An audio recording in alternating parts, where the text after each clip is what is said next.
Opa, meninada, tudo bem? Espero que vocês estejam bem, estejam todos resguardados e diante dessa situação que a gente se encontra, né, para que vocês não percam todo o conteúdo e uma parte dele ainda seja aproveitada mesmo que à distância, né, a gente está se dispondo a apresentar algumas partes do assunto pertinente ao ano, né, mesmo que seja à distância e não presencialmente, né? Espero que vocês possam aproveitar ao máximo. Em alguns momentos eu vou estar conversando com vocês, vou estar aqui explicando, e outros vão aparecer slides, né? E eu vou estar, vocês vão estar escutando a minha voz explicando cada ponto ali que é importante desse assunto. Para essa primeira aula eu escolhi o tema classificação periódica dos elementos, que é basicamente a continuação daquilo que vocês já estavam vendo lá, né? Após a evolução do modelo atômico e a estrutura atômica, logo após a ideia do modelo de Bohr, já entra a classificação periódica dos elementos. E por essa razão, eu começo esse vídeo com esse assunto, tá? Então, assim, depois vai vocês vão ter uma plataforma própria para tirarem dúvidas, para fazerem perguntas, e que eu possa sugerir exercícios e tudo mais, para que vocês possam fazer. E não tenho a menor dúvida que vocês têm todas as condições dos exercícios do livro, vocês conseguem fazer com facilidade, do livro, da apostila, enfim. Tá? E qualquer dúvida ainda existindo, é só me contactar que eu estou à disposição e teria um maior prazer em tirá-las. Bom, historicamente, alguns elementos desde a idade primitiva já são conhecidos, como cobre, como prata, como ouro, ferro. Esses elementos são conhecidos desde a Idade Antiga. E alguns outros elementos foram sendo descobertos à medida que o tempo foi passando. E, assim, uma coisa que tornou-se necessário foi a classificação desses elementos em função das suas propriedades. E aí apareceram diversas formas e diversos métodos, e isso é muito mais difícil do que parece, até que nós chegássemos a um modelo, hoje, uma tabela periódica da forma como nós a conhecemos hoje, né?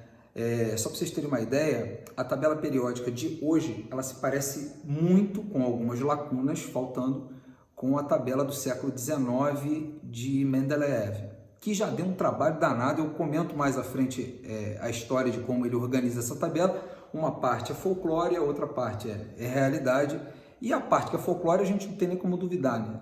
Afinal de contas, Mendeleev já morreu, então não tem como se duvidar disso. Bom, mas antes disso apareceram outros modelos de tabela, né?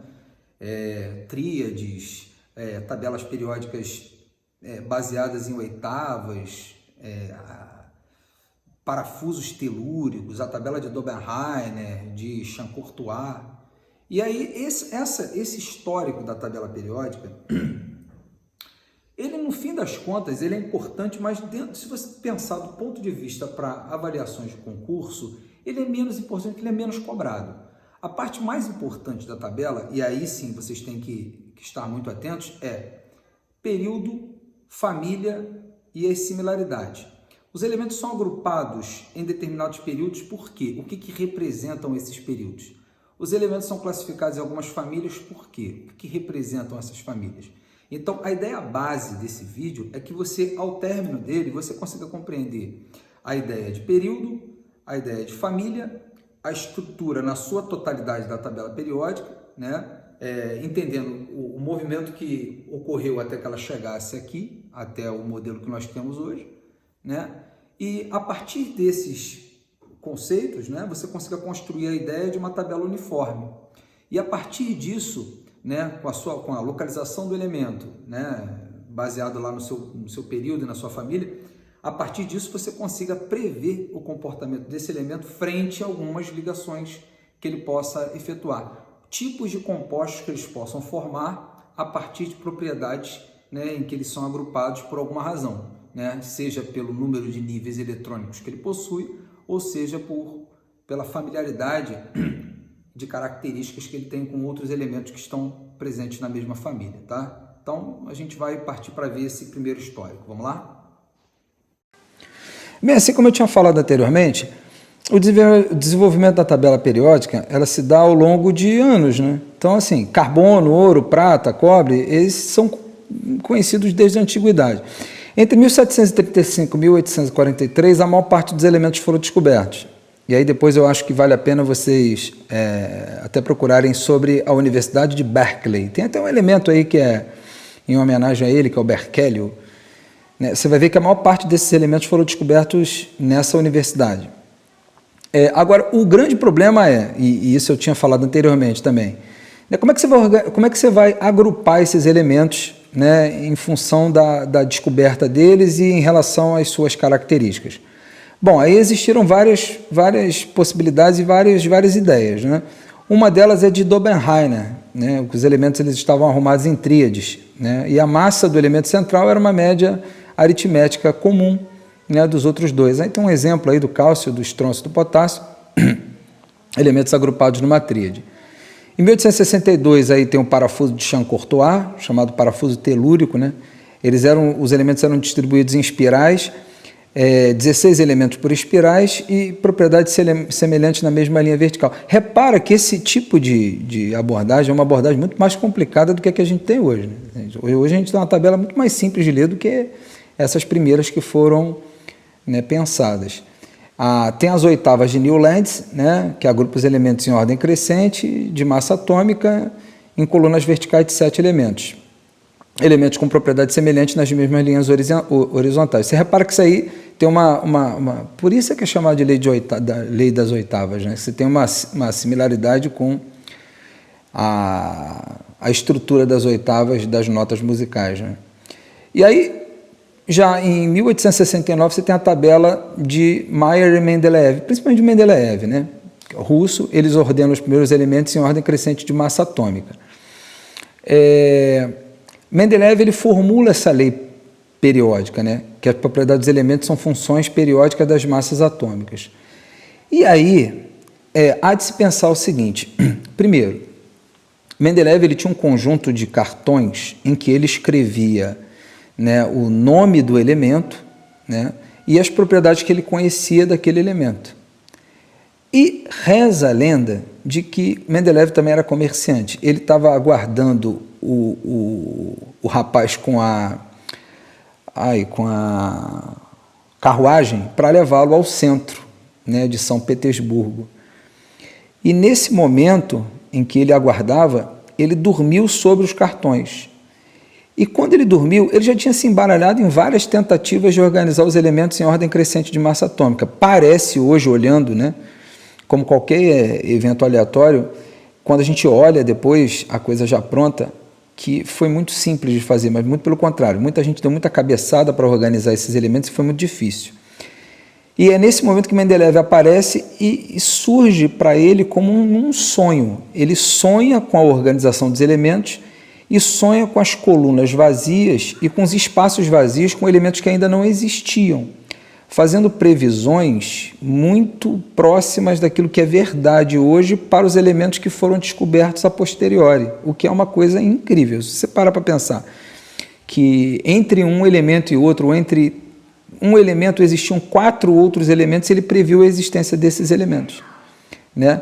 Então ele colocou os elementos em ordem crescente de massa, baseado na ideia de que algumas propriedades delas se repetem. Aí vocês podem observar aí, por exemplo, tem a tabela de 1871, a primeira tabela de Mendeleev. Agora, uma coisa que vocês vão perceber, assim, já de cara, é que tem um monte de pontos de interrogação. Esses pontos de interrogação são os elementos que ainda não tinham sido descobertos. E aí ele faz algumas analogias, como, por exemplo, elementos, como eles se combinam com o oxigênio, né? A forma como eles se combinam, a relação, a proporção, o que já é a primeira cara do número de oxidação, que é uma coisa que a gente vai ver mais à frente. Tá? É claro que nem tudo aqui está exatamente como a tabela de hoje, né? E aí, em 1913, você vai ter Moseley colocando os elementos baseados pela carga nuclear. O que é a carga nuclear? É a carga do núcleo. O elemento ele é organizado em função da quantidade de prótons que ele tem no núcleo.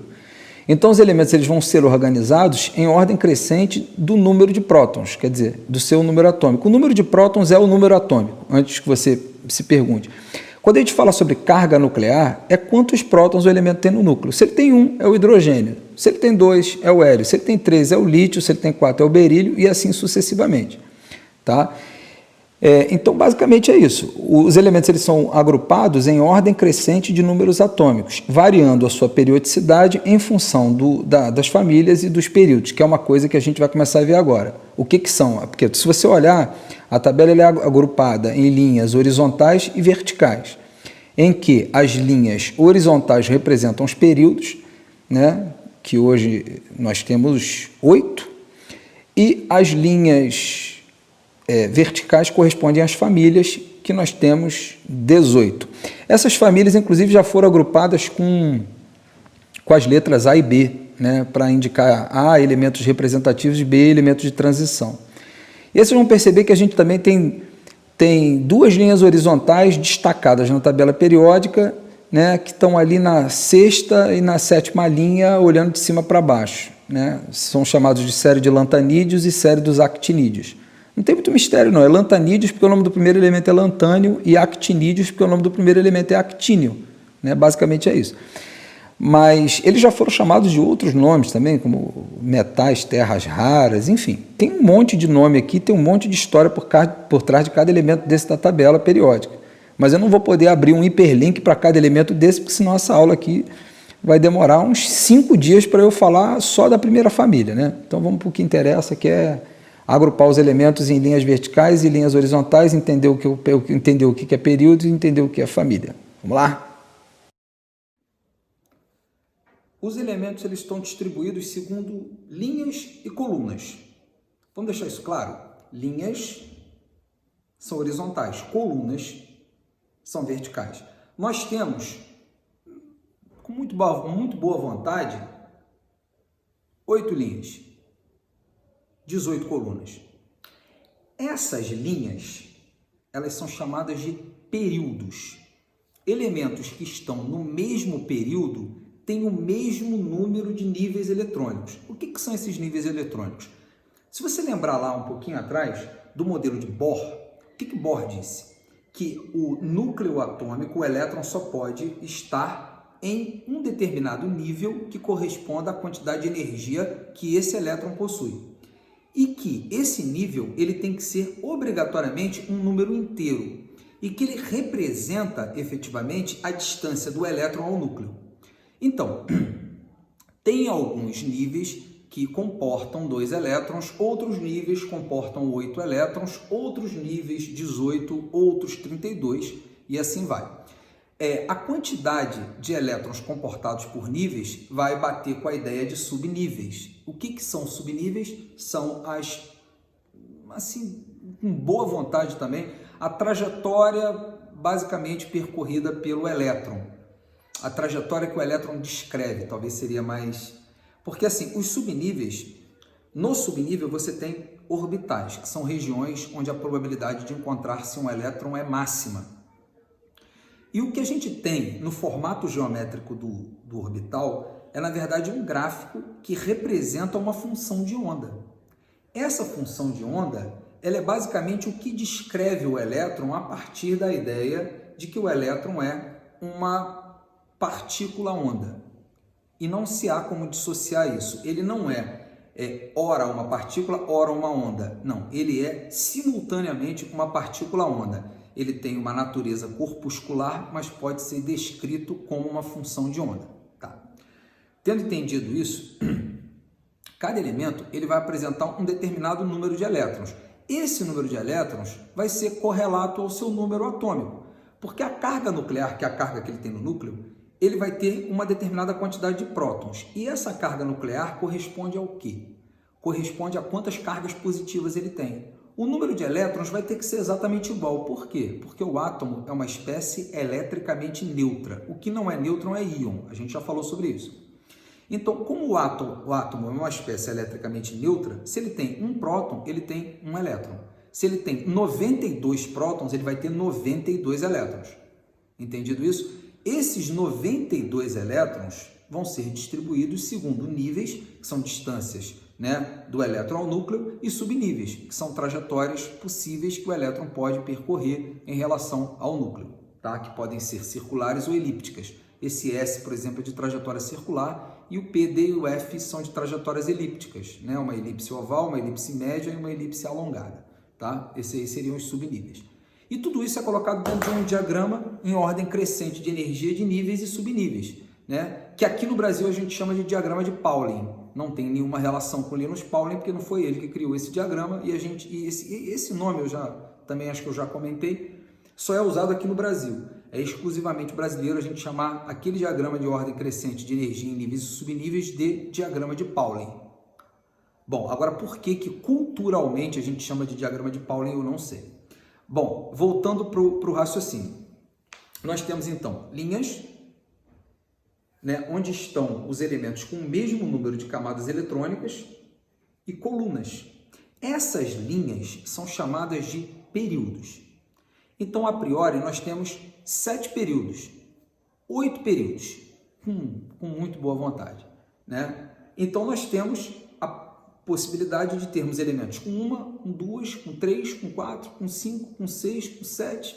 Eu não vou me alongar e nem extrapolar até 8, eu vou até 7, tá? 1, 2, 3, 4, 5, 6, 7 camadas eletrônicas diferentes, mas você pode pensar na extrapolação para 8, inclusive agora com os novos elementos descobertos, né? Elementos artificiais, inclusive. Então, o que acontece? Dentro de uma mesma linha, a quantidade de camadas eletrônicas é a mesma. Então, a primeira linha é curta, só tem o hidrogênio e o hélio, por uma razão assim, até certo ponto bem óbvia. O hidrogênio ele vai ter uma distribuição eletrônica 1s1, o hélio vai ter uma distribuição eletrônica 1s2, e aí você fechou a primeira camada eletrônica, com isso você fecha o primeiro período. O segundo período ele também é curto, né? Você vai começar ali com sódio, né? E você vai terminar lá do outro lado com vai terminar com neônio. Então assim, isso dentro de uma mesma linha. Dentro de uma mesma linha, os elementos têm o mesmo número de camadas eletrônicas, então eles estão agrupados dessa forma. Agora passemos para as colunas. Nas colunas, os elementos estão agrupados segundo propriedades semelhantes. Então, numa mesma família, os elementos todos que pertencem àquela família têm propriedades similares. Então, a primeira coluna da tabela periódica, que são os metais alcalinos, lítio, sódio, potássio, rubídio, césio e frâncio, destaca-se o hidrogênio que não pertence a nenhuma família. Por quê? Porque ele tem configuração eletrônica de metal alcalino, no entanto, ele tem propriedade de ametal. Essa questão de metal e ametal é uma outra classificação que a gente também usa para separar a tabela em cores, que vocês já vão ver. Mas antes disso, a gente então tem 18 famílias na tabela periódica, 1, 2, 3, 4, 5, 6, 7, 8, 9, até 18. Algumas famílias têm nomes especiais, como a primeira família, que é chamada de metais alcalinos, a segunda, que é chamada de metais alcalinos terrosos, a 16, chamada de calcogênios, a 17, que é chamada de halogênios, e a 18, que é chamada de gases nobres ou raros, tá? Então, nós temos elementos agrupados com características similares e elementos agrupados com o mesmo número de camadas, tá? Então, as linhas representam os períodos que indicam o número de camadas eletrônicas e as colunas indicam as famílias que representam elementos que têm propriedades similares, como, por exemplo, o mesmo número de elétrons na camada de valência. Então, isso já é um fator bem importante, tá? Vamos olhar isso um pouco mais detalhadamente? Então, observa, como eu falei lá, os períodos. Primeiro período, você só tem uma camada eletrônica, camada K. Esse K aí é em função de uma homenagem a Kepler, né? No segundo período, você vai ter as camadas K e L, terceiro período a KLM, o terceiro período KLM, quarto período KLMN, quinto e assim sucessivamente, tá? Elementos com o mesmo período, mesmo número de camadas eletrônicas, ou mesmo número de nível, como você preferir chamar, tá? Uma outra coisa importante é o seguinte, por exemplo, olha a configuração eletrônica do magnésio, em ordem crescente de distribuição eletrônicas em níveis e subníveis. 1s2, 2s2, 2p6, 3s2. Quer dizer, ele tem 3 camadas eletrônicas para a gente poder localizá-lo, né? Significa que ele vai estar de cima para baixo na terceira linha.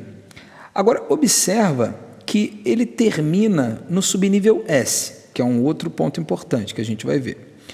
E nos elementos ditos representativos, que são a família 1, a família 2, a família 13, 14, 15, 16, 17 e 18, o número de elétrons de valência, o número de elétrons que ele tem no nível mais energético coincide com a família dele. Por isso que era chamado de 1A, 2A, aí na família 13, 3A, 4A, 5A, 6A, 7A e família 0 ou 8, enfim. Então, o número de elétrons que ele tem na camada de valência, que é a última camada, coincide com o número da família dele. E assim era chamado de família A. Então o magnésio pertence ao terceiro período e ele faz parte do subnível S. O subnível S que comporta, no máximo, ele só tem um orbital. E um orbital, cada orbital só pode comportar, no máximo, 2 elétrons, desde que eles estejam em níveis quânticos diferentes. Isso aí é uma questão mais adiante, mas é o chamado princípio da exclusão de Pauli. Tá? E aí nem que mude pelo menos o sinal do spin, né? Se a gente intercambiar elétrons, a posição do spin troca, porque tudo no mundo está separado em duas coisas, ou bósons ou férmions. E espécies que têm spin fracionários são chamadas de férmions, como é o caso do elétron, né? Esses caras, ao se intercambiarem, você troca o sinal do spin. Tá? Os bósons não, então você consegue com isso agrupá-los. É por isso que nós temos o raio laser. Bom, aí falando dos grupos, eu já tinha comentado isso aqui anteriormente, né? Tem algumas famílias que têm nomes especiais e as outras não têm, aí você dá o nome do primeiro elemento da família, como 13, família do boro, 14, família do carbono, 15, família do nitrogênio e por aí vai. Tá? Calcogênios significa formadores de cal. Cal é o óxido de cálcio, né? E aí, como o elemento primeiro é o oxigênio, o óxido de cálcio é um elemento formado por cálcio e oxigênio, adveio esse nome aí, calcogênios. Halogênios significa formadores de sais. Ele tem até um nome mais enroladinho, né, que deriva lá de sais de plantas marinhas, mas não vou entrar muito nisso não, porque isso não é muito importante para vocês agora. E os elementos do subgrupo B, que seriam as famílias 3, 4, 5, 6, 7, 8, 9, 10, 11 e 12, são chamados de elementos de transição. E aí eles dividem-se em transição interna e transição externa. Os elementos de transição externa são esses do meio da tabela, que vai do grupo 3 ao grupo 12, mas que eles estão entre os metais alcalinos terrosos e os primeiros ametais ali, do lado direito da tabela periódica. Tá? Esses são os elementos de transição externa. Os elementos de transição interna, eles estão destacados lá no fim. Aqueles elementos que estão destacados lá, que são a série dos lantanídeos e dos actinídeos, eles estão destacados especialmente por conta do elétron diferenciador estar presente em determinado subnível. Eu já vou comentar isso na frente. A tabela toda ela é subdividida em 4 blocos, o bloco S, o bloco P, o bloco D e o bloco F, que correspondem aos subníveis de energia, né? O bloco S é a primeira e a segunda coluna, que são os metais alcalinos e alcalinos terrosos. Como os metais alcalinos, né, e os alcalinos terrosos têm na sua camada de valência no máximo 1 e 2 elétrons, e o subnível S só comporta 2 elétrons por só ter um orbital, você só vai ter 2 colunas correspondentes a eles. Então, todos os elementos da família 1 e da família 2, eles terminam no subnível S, isto é, eles têm o seu elétron mais energético, né, que é o elétron diferenciador, num último nível do subnível S. Presta atenção no que eu falei, vou repetir. Eles têm o elétron diferenciador, que é o elétron mais energético, no último nível do subnível S. Atentem-se para esse último nível, porque depois fica facílimo de escrever configuração eletrônica com cerne no gás nobre precedente.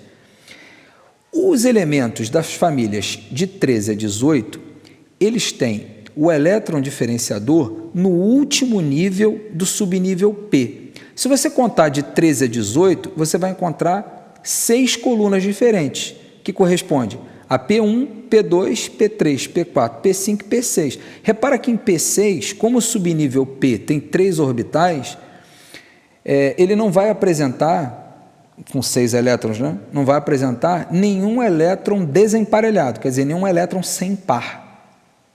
Logo, se ele não apresenta nenhum elétron desemparelhado, ele é uma espécie estável.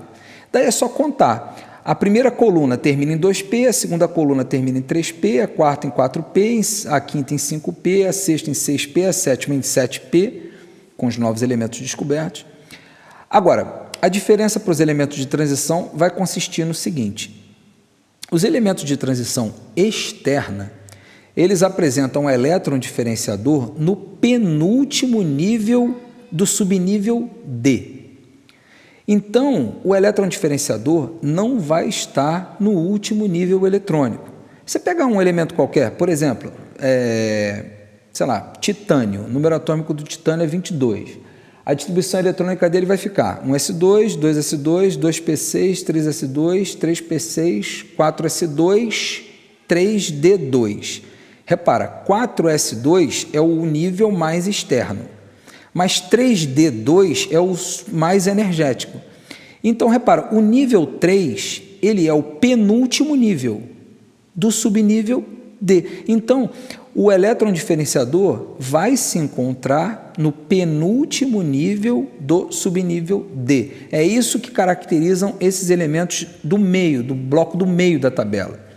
Então, se a gente pudesse representar de forma literal, a gente representaria a primeira e a segunda coluna como NS, onde N é um número inteiro que corresponde ao período. Então, no primeiro período, os caras vão terminar em NS1. No primeiro período vai ficar 1S1, no segundo 2S1, no terceiro 3S1 e assim vai. Então, esse N é um número. Tá? A primeira coluna todo mundo termina em NS1, segunda coluna todo mundo termina em NS2. Se a gente passar lá para o lado direito da tabela, esses bloquinhos que vocês estão vendo em amarelo, toda a segunda vai terminar em 2P, quer dizer, aí na primeira, na família 13, vai terminar em 2P1, na 14 em 2P2, na 15 em 2P3 e assim sucessivamente. E aí passa para a linha de baixo. Aí os primeiros vão terminar em 3P1, depois vai terminar em 3P2 e assim sucessivamente a ordem é essa. Já com os elementos de transição externa, eles vão terminar em 3D1, 3D2, 3D3, 3D4, até 3D10. Por isso é que nesse bloco do meio tu tem 10 colunas, que vai de D1, onde é o escândio aí, né, até D10, onde é o zinco, né? D1, D2, D3, D4, D5, D6. Só que aí, quando for representar, se você puder representar isso de forma literal, o subnível mais energético vai ser N-1, porque é o penúltimo nível, D e a família que corresponde. Então, vai ficar D1, D2, D3, D4, D5, D6 até D10. E os elementos de transição interna são aqueles dois blocos separados lá, né, que são o 4 e o 5F, os lantanídeos e os actinídeos. Todos esses caras, eles têm o elétron diferenciador não no último nível, não no penúltimo nível, mas no antepenúltimo nível do subnível F. Se você fizer distribuição eletrônica para qualquer lantanídeo, para qualquer um desses aí, todos eles aí, né, eles estão no 6º período, e os de baixo estão no 7º período. Então, todos eles vão terminar em 6S2, 4F, aí você vai começar a contar, F1, F2, F3, até F14. Você só tem duas exceções aí, né, que é o primeiro e o último elemento, tá, das duas colunas, tá, o lantânio e o lutécio dos lantanídeos e o actínio e o laurêncio dos actinídeos. Esses elementos são exceções e eles terminam em D, eles não terminam em F, tá? Agora, essa ideia é assim, se você não tiver à disposição de uma tabela periódica para consultar, porque efetivamente o que eu estou te explicando aqui é como ela é construída. Ela é construída em níveis e subníveis, e existem elementos em determinados blocos. E toda tabela periódica ela coincide com a distribuição eletrônica, em níveis e subníveis de ordem crescente de energia. Mas você precisa saber fazer uso da tabela periódica, que é o mais importante. Tá? Até para, em determinado momento, você olhar e falar assim, caramba, que desesperador. Não, não é desesperador, você precisa saber usar isso aqui. Tá? É muito mais útil do que você conhecer todo o processo de como ela é montada. Mas como ela é montada também é bem legal saber. Tá? concerne no gás nobre, você pode fazer uma distribuição baseada no gás nobre que antecede o elemento que você quer distribuir. E aí, para condensar a distribuição eletrônica, essa formulinha é bem útil, como vocês estão vendo aí no slide, por exemplo, né? Por exemplo, o hélio, 1s2, beleza. No lítio, é o elemento que o gás nobre que antecede é o hélio. Tudo bem, então é hélio 2s1, porque você já sabe que é hélio, que é o gás nobre que o antecede, o período em que ele se encontra, que é o 2, o subnível que ele se encontra, que é o bloco S, e a família que ele se encontra vai te dizer quantos elétrons ele tem na camada de valência. 1, pronto. Você pode fazer isso aqui para qualquer um. Se você quiser, por exemplo, pegar para o escândio lá, que da família 11, da família 3, por exemplo, escândio é o primeiro, número atômico 21. O gás nobre que antecede ele é o argônio, 18. Então, daí você já distribuiu 18 elétrons. Né? Para 21 vai ficar faltando 3. Esses 3 que vão ficar faltando, é só você reparar que o escândio, cujo símbolo é SC, se você ainda não encontrou ele aí na tabela, tá? Ele é o primeiro elemento do quarto período do grupo 3. O número atômico dele é 21. Localiza-se rapidamente aí. O que acontece? Para você distribuir, você escreve o símbolo do argônio, né? E aí, como ele está na quarta linha, 4s2, 4 é o nível mais externo, e o mais energético é o 3, então 3D. Agora, 3D quanto? Como ele está no primeiro grupo do subnível D, vai ficar 3D1. Então, vai ficar 4s2, 3D1, tem 3 elétrons, com os 18 do argônio, 21, você distribuiu. Então, esquematicamente, essa tabelinha em verde, ela está mostrando isso para você. Tá? É a distribuição concerne no gás nobre. Você pode fazer a mesma coisa, por exemplo, com um actinídeo lá do fundo, o urânio, por exemplo, 92, o número atômico dele. E aí você vai lá e distribui o urânio, o gás nobre mais próximo do urânio é o radônio. Né? E aí, o radônio é 86, né? Isso. Aí vão ficar faltando para você distribuir 6 elétrons. Então tá. Esses 6 elétrons vão estar distribuídos de que maneira? Como o radônio e o urânio estão situados no nível 7 da tabela periódica, o nível mais externo vai ser 7. Assim como está escrito aí nesse diagramazinho verde, tá? O último. Então, ele vai ser 7s2.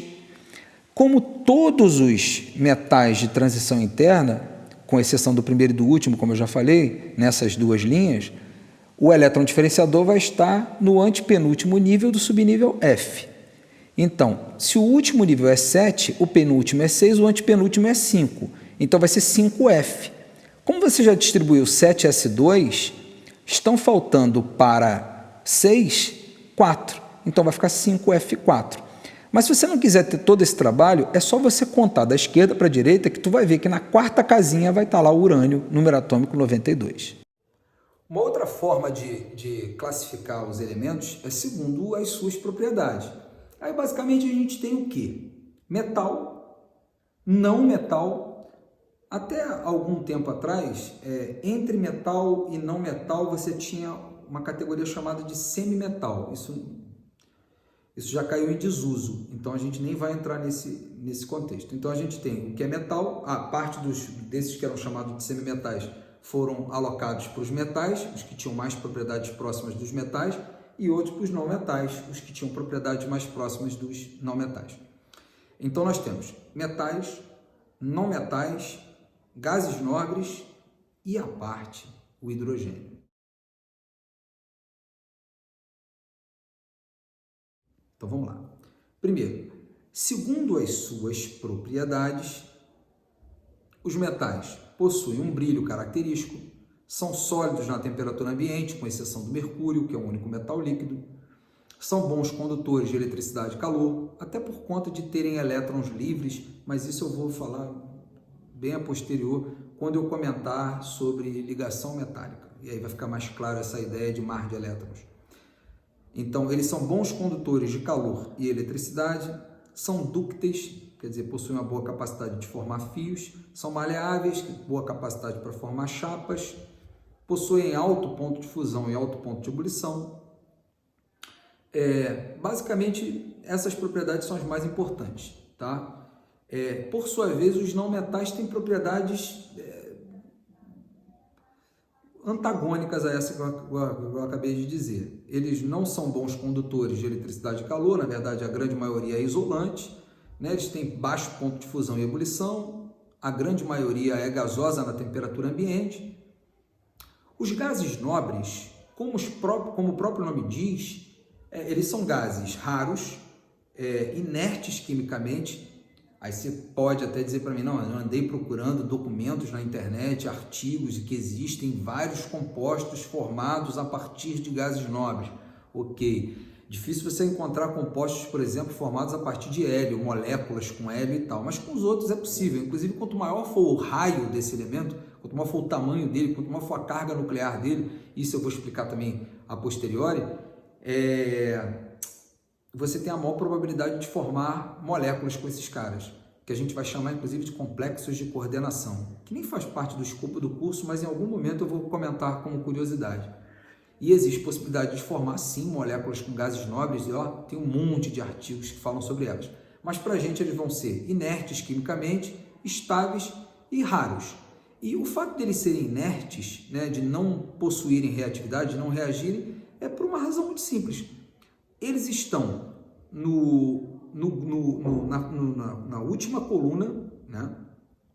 E aí você vai ter, né, hélio, neônio, argônio, criptônio, xenônio e radônio, cada um com seu elétron diferenciador no nível 1, 2, 3, 4, 5, 6 e do subnível P. Com o subnível P totalmente completo, P6. Como o subnível P tem 3 orbitais, P6 significa que você tem 2 elétrons por orbital. Então ele não tem nenhum elétron desemparelhado.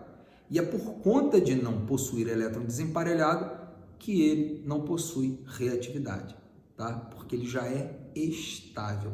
É por esta razão que os outros elementos buscam emparelhar os seus elétrons para obterem a mesma configuração eletrônica do gás nobre mais próximo e assim também serem estáveis. Esse é o tema da aula sobre ligações químicas.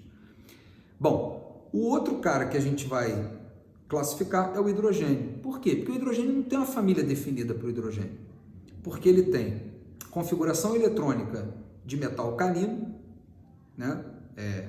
Elétron diferenciador no subnível S, um elétron apenas, mas ele tem propriedades de ametais, tá? Que tipo de propriedade dos ametais? São gasosos na temperatura ambiente, não é condutor, são gasosos eles, os ametais, e o hidrogênio também é gasoso na temperatura ambiente. Existe na forma de um gás bimolecular, de um gás biatômico, na verdade, uma molécula, né? É difícil encontrar porque ele é bastante reativo, difícil encontrá-lo na forma nativa. Então, assim, o hidrogênio ele é uma categoria à parte, não tem como você colocar ele nem no grupo dos metais, nem no grupo dos ametais, porque em termos de configuração eletrônica ele estaria no grupo dos metais, em termos de propriedade no grupo dos ametais. Então, ele acaba ficando aí no meio da coisa e é colocado na tabela periódica na cabeça dos metais alcalinos, é o primeiro elemento de lá. Mas aquilo é por uma razão muito simples, é porque ele só tem um próton no núcleo, então por isso que ele é o primeiro elemento, tá?